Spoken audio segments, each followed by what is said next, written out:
او دا رقم د جمهوریت قانون چې کوم دی چې هغه کې حکم پر اکثریت باندې وي او دا رقم حکم عوام لري، حاکم عوامي، نو دا جمهوري قوانین چې کوم دي دا هم غیر الهي قوانین دي. دا د دې ګردو اتباع کول دا حرامه ده.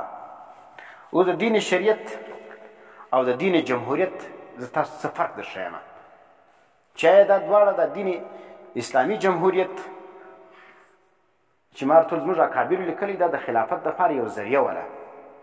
نو انګرېز چې کوم دی هغه دونه بې عقل نه ولو چې اسلامي جمهوریت یې تا ته دریله کوي، جمهوریت به وي اسلامي به وي، هغه ستا سره جنګ پر دې باندې کوي چې د اسلام جنډې سره بلنده نیسي او په جمهوریت کې هغه پیدا چې د اسلام جنډې به کښته وي ګرد عمر.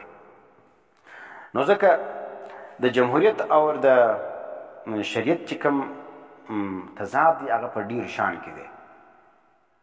اسلام او مغربي جمهوریت کس سره چلېدی نیسي.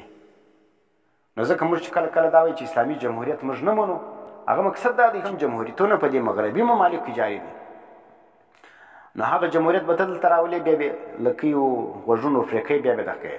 نو هغه چې هر څو لکیو دغه کوي خو ساد هغه د کفر پکې چلیږي. نو ځکه موږ وایي اسلامي جمهوریت نسته. پاتې سول زموږ اکابرو چې اسلامي جمهوریت اصطلاح منلې وه، هغه یو ذریعه وله د خلافت د نفاذ دپاره.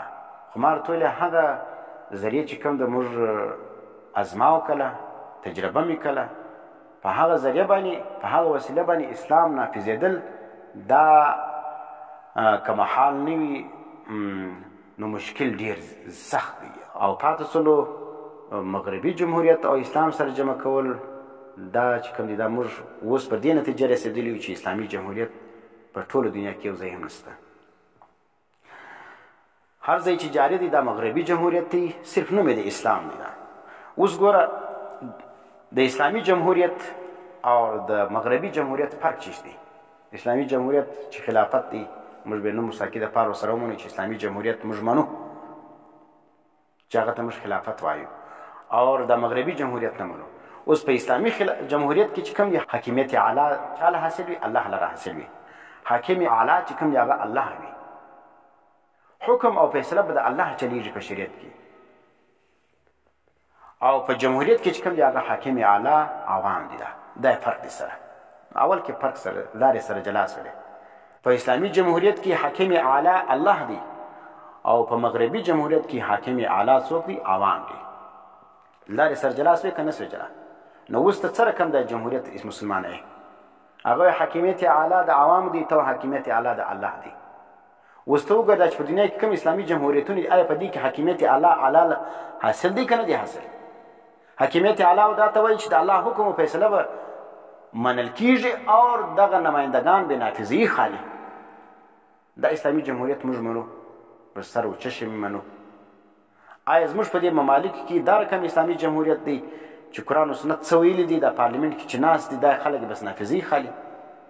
دا خو راولاړېږي پر هغو باندې نظرثاني کوي، دا خو راولاړېږي وایي بل پیش کړه. وینې د 15 کاله تېر سول تر اوسه چې کوم دی هغه د اسلام 6 حکم سم نه دي نافذ شوي.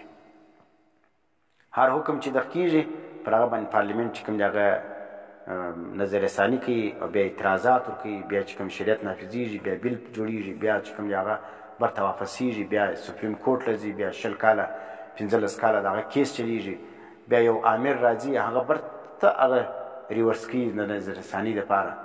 دا اوس اسلامي جمهوریت دا رقم علما ورسره منلی ول.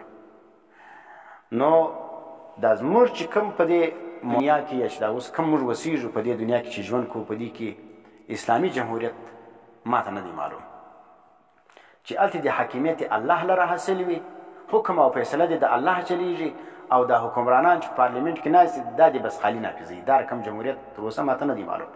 دا رقم اسلامي جمهوریت موږ منو چې د الله حکم هغه دغه پارلیمنټ والا بس نافظوي، د عوامو نمایندګان یې نافظوي. د عوامو نمایندګان موږ ورسره منو په هغه صورت کې چې دوی ولاړ شي پارلیمنټ لره د الله او د رسول حکمونه بس دا دې نافظ کړي. دا رقم اسلامي جمهوریت موږ منو.